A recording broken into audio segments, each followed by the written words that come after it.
trập nhịp mông gặp lệ kẹng ngã bồn sang ta bột lạ cơ lại tít giờ nó mệt vả có pi bằng ta bột là để lu có mệt vả lại cho kamar ta tụi chuột liền lùm ta lũ lệ lúc cái đầm blue ta bằng lại cầm giờ nó lại cầm này nhưng bà pi bằng pro mấy kẹng tụi tùy tua bị tùy xem pi bằng pro ấy tùy từng hàng phù rồi tự chọn đi vô với dòng trời mệt vả ta đội chặt được nhau sẽ mở nhưng bà nhiệt độ chặt được nhau đấy rim roi rim plian lim luôn thun độ mạ bọ thao sang mang cả rèm quả kỳ với đại những bạn chính lấy đạo ở đây có biệt vàng mệt vả tôi có bổ lu có màu tôm đã mệt đã yong đã tơi đã va độ anh ấy chặt được nhau đi tập năng vợ pít hị có tư của mạ bọ lên vợ pít hị có bọ ul vợ pít hị cầm nuôi có thể lấy tôi đùa có bọ mong bạn đặt vẹn giờ nó ai nhiều bom màu bò lấyเลยbọt thâu lần chả ta đặt ngư ta bọt phun bò lần tay nguyên ta đi nó còn mồi nhập đà lại bùi bọ này bò màu hiu chọn nguy u đó là lại mày này lu bọ thầy chú ấy mà bọ bạc một bạc nó nên ai ta bò mà ta mà bọ lu vậy xăm lại bạc phải như nào tập năng bạc mình bọt thâu như sạc nổ vậy à tập năng bạc nên căn thao đồ ta mất đồ ngại hết lại đoạn đúng không đà lút lại rồi ạ lại lút chi đá lại được ngại kia xong lại tiếp ra là thông minh cả một lần xía cái bạ bạc nó lại chính bè và tiếp cầm nuôi cái bạ đã như bình mị mà mệt va khoằm tuôn như rọ cơ với đoạn hiệu rọ còn lần cha đầy gà đá pi bằng rọ ta từ tôi dòng đấy bộ màu bò lại ô tụi bò tập một tụi tụi toa nó ta thâu tôi xem các tập bộ vừa đặt lời cũ này lại pi bằng rọ tôi gọi rọ về lu hoặc lò đi nút pha per nút cừl pha per cừl mến per nút đơm ơi dạ lại pla đã lại ngã mà tê đã lại ta dạ mông chuông rồi bọc trồng cho trồng chạy nút ta này không phải chuông ta mua doa chuông cái tay doa này doan bè cái lọc này ăn nọ chứ đây này lại doan yêu cơ lọc mình đơm đi dạ chuông mình chuông hem chuông ma chuông cái lại chuông cái dầu ngã mà mạt đấy nó nhiều đây bữa nút ta này doa mà thành ta mua doa chuông bọc ta ta doa không mày cái lọc lệ tưởng đơm đã lần là ta ngay lệ tầm ác chịu chăn tập rong chọc tàu ta chưa nuôi ta bẹm á nó nhớ em nào phải em mò can đi phải chữ nhiều máu lồm nâng sao mà tôi nút này em bạn em bố đồng một lần nó như nút này lại nút lại được cười là càng prai là lu càng cười lại càng lịch nông dày prai mị ma cái gì một nạ lui hị dòng đời giờ nó nên thì bằng là tí bằng lại mới nhặt hàng lại lên giờ nó lại tung lùm mày càng tại buộc lại cật lại cũ hàng lên cái lu dòng đời đập mình giờ còn mấy càng cầm mí ngạp được ta càng prang pháp nhé dòng đời mệt là mi mà ngạp được ta prang mà ta lấy xăm mấy hiếm bạn ta ngạn đấy ta ngạn nó lại có pí bằng pro cật lại tít ta thao khăn ngạ ma càng pla bò to màu bò trầm cái nằm tôi ta ngạ ma lại bò càng pla trầm cái nằm cứ tụ dò cả pla cái dao pla đôi pla trong hang ấy bò càng po ấy bà cái tụ dò ấy bò thom màu dò phun được thầu ấy pla trong càng màu po pla hang ấy càng màu bẹ à chim nuôi càng màu đồng dòi giờ nữa nè tập nặng lu có bò dòng đà trời đà mệt đà và đà lui hết đà bò càng đâu ta đào một kẹng cùng cốp kẹng tùy tùa tôi có lệ dòng trời mị màu là dòng rồi nhưng mà thật cơn tao ta thâu ta cơn dòng rồi cơn lồng mông kênh bữa đặt cơn thì trong bệ kê kênh cá còn nằm vào mà bữa đặt cơn qua kỳ nằm mông cả nào thì thâu thì cơn dòng rồi là như vậy thâu cơn như ta mông nhận đi là đi mình cái tròn tròn đấy bố mà pha ra lấy từ chăn ta này mông nhận trốn như cái thai như trong đầu thai thâu mình nhìn sát đây cái lệ tuột nó thôn lòng thôn được thâu giữa nó chẳng chè bị bằng ta ngã ta thịt ta cứ ngã nhưng ta ngã tôi tua ép lại cùng cộp tôi tua nó lại khắp tôi tua mà pro như cái nào buồn sàng nhưng mà pro đơm đã lau đi nhà thong bóc đột lệ lo dập học tong rạ này ví dụ rạ này do hàng lại hấp cùng cốp rạ này nó hàng lại đạp vào mãi do nó mệt vả do nó lại rim nít mông rim hay lệ mềm đung đi chẳng nạ buồn sang thầu rạ này hay này nạ buồn sang ta chỗ một là gì này lần là đã pi cái yon cố nạ chả có mà pi cái yon xị mè này đa xị Ả Rập Xê Út đa xị Đồng Nai đa Bình Dương đa một prai lu như prai nạ cho nạ bịa cái thằng này chỗ ông trai lui chỗ ông Yon lui bạc lên chỗ ông trai đâng lên chỗ ông trai chấm bạ nạp bịa chứ nạp vừa mỹ mai chứ lệch lan lúc ta này bụng ngạ mà ai cần một nó đi bịa là mà phải gặp hay cần mò phải phải mò xị cần mò là mà phải tiêu cần mò là mà tí lần này mò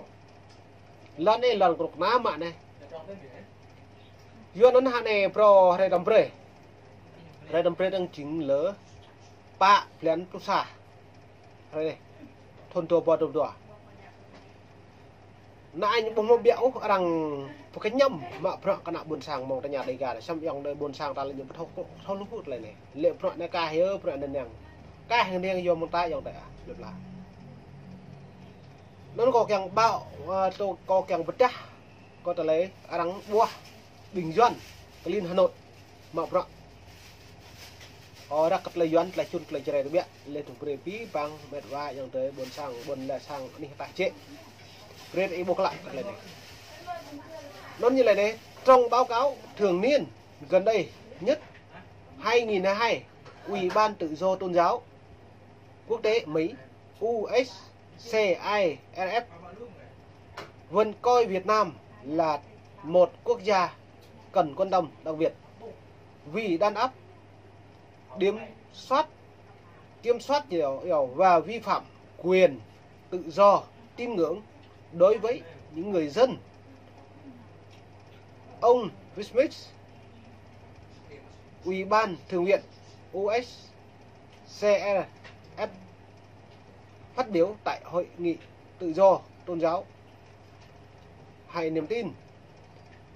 khu vực Đông Nam Á 2002 diễn ra vào ngày 10 tháng 11 vừa qua. Nó như thế đấy mà pi bang pro có trả lời mà pro le perkara kana bun sang cepat đi le dong lu orang bertong kalau nhiều Việt Nam hay đang đặc biệt quan tâm do nó bình hà này hấu lầm lừa xa cầm đi lên nó xa mâu Nguyễn Phú Trọng là nhỏ púp có càng đặc biệt ở lại đây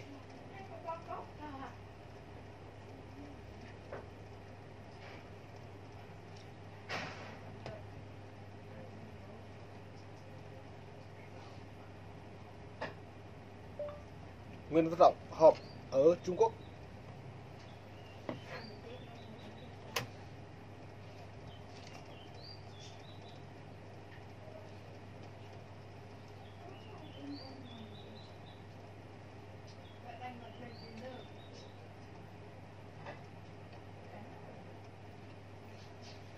Zoom sẽ nấn mệt vào, nấn mày càng rắc rệt ấy buộc lại là nấn lắm lợt lau tầm pre. Nên như dấu chuyên gia đánh giá tích cực kết quả chuyến thăm Tổng Bí thư Nguyễn Phú Trọng tới Trung Quốc. Lê Thăng Hàng như dầu cái đấy như dầu là hàng thăm Reuters đã xét duyệt lời giải thích câu hỏi người dân thắc mắc về ông Nguyễn Phú Trọng đến thăm Bắc Kinh. Nói như lệ này, chính trị và lịch sử tổng biên tập tạp chí khoa học Android đánh giá tích cực về tình hình nhân quyền tôn giáo ở Việt Nam. Tổng Bí thư đã tiến hành đến thăm Trung Quốc sau cuộc Việt Nam đã thảo luận về Hội đồng Bảo an Liên Hợp Quốc về vấn đề tôn giáo nhân quyền ở Việt Nam. Nói như vậy, chuyến thăm Tổng Bí thư Nguyễn Phú Trọng tới Trung Quốc đã thành công tốt đẹp như vậy, góp phần tích cực vào việc tăng cường thành đoàn kết và những hữu nghị truyền thống giữa hai nước. Tổng cộng 13 năm tổng cộng 13 văn kiện về hợp tác trong các lĩnh vực đảng, tư pháp, hải quan, môi trường, sinh thái nhiều về thảo luận và giao lưu văn hóa đã được ký kết. Bố cái này nhiều nào lại nhiều chua lùm cái tập quân bình và bí bằng tọa hàng lại càng thâu lên trứng lại hiện lên hàng lại lựa cũ của nhiều bố do nó nhiệt thâu lại còn lại được vì là bố hiểu đây tôi hàng sky hiệp nó lại sky nó lệ màu phê duyệt của ta lấy một là chuyên của loại sự ông Nguyễn Phú Trọng. Mỹ cần tiếp tục gặp áp lực nhiều để chính quyền Việt Nam thực hiện cấp thế căn cước, giấy tờ, hộ khẩu và các hỗ trợ cần thiết khác cho mọi tín đồ Kitô giáo và tin lành hiện được coi là những người vô quốc gia tích trên Tây Nguyên, vô quốc gia quốc tịch Tây Nguyên theo lời ông Breivik. Hơn thế nữa, phải để cho tất cả các nhóm tôn giáo ở Tây Nguyên được thể hiện đức tin của mình mà không sợ hãi. Sky Bismith này lại nhùm thư pi bằng chi tích của Việt Nam càng pi bằng hà này lại đi thâu lưm nuôi bò mò đáo bò mò mút cái tập của nhiều tổ lại đạo lại nhiều bò lên từ bò mò mạ với rạm à nhiều giáo thấy căn cước của tập nàng với nhau nó rằng lại cái nhiều tư lệ bom nuôi Việt Nam nhưng bạn lại một cơ của nhiều lại đây bây giờ rồi nó này đứng có mày là chun được đặc biệt chỉ là được đâu tiếp tục thế nữa như lại phải để cho tất cả các nhóm tôn giáo ở Tây Nguyên được thể hiện đức tin của mình mà không sợ hãi. Tiếp tục vi phạm, tiếp tục đàn áp tôn giáo. Việt Nam chỉ gây thêm trở ngại cho mọi quan hệ bằng giao tốt đẹp giữa hai quốc gia. Nó nên biết bằng rằng lệ chúng ta buông ngã nên bông màu pha để ở Việt Nam tự buông ngã cắt nắp nhiều bố bông màu bông lỡ cắt nắp của nhiều. Giữa nó chẳng thể bị mà là khắp yên cái này mày cái đàn lệ về để buộc lại thầu biến hàng lấy nhiều ngã lệ trong phần ra rạ này rim nít mung tầm biết rằng thư được ta đi chu được Việt Nam vừa ta cất bằng thôn này rằng phải nhớ chấm dứt của hội đồng bảo an Liên Quốc xa trong nhiều một bọn krong đấy cả lắm lệ từng rồi nhú ra lệ trong đang kẹt có một cái nhú lệ trong đây cho bạn không cần đâu một thời gian tôi chờ đợi nhú của mình lại đang tôi chờ đợi được cơn của nhú nó nói cho mình xăm những mặt hậu cơ hội này như giàu này đi hẳn lại bông mỏm sẽ từ lúc 2001 2002 này 2002 này tạo năm 2023 này lại đã bọc kẹng mạo pro hàng tờ lên làm cha Việt Nam được ta giữa đến mông này là những tân cộng này vất bình đảng Cộng Hòa đảng Cộng sản đảng lũ đảng còn này kẹng phê phê trệ tí gọi lấy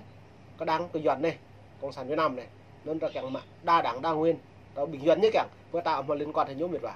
nên môn này company vi bằng Việt và in từ buồn sang khắp lời này môn mới đúng đi hàng lời đoạn về cất môn còn lệ với cái nào buồn sang đã cất lăng để chẳng mang hàng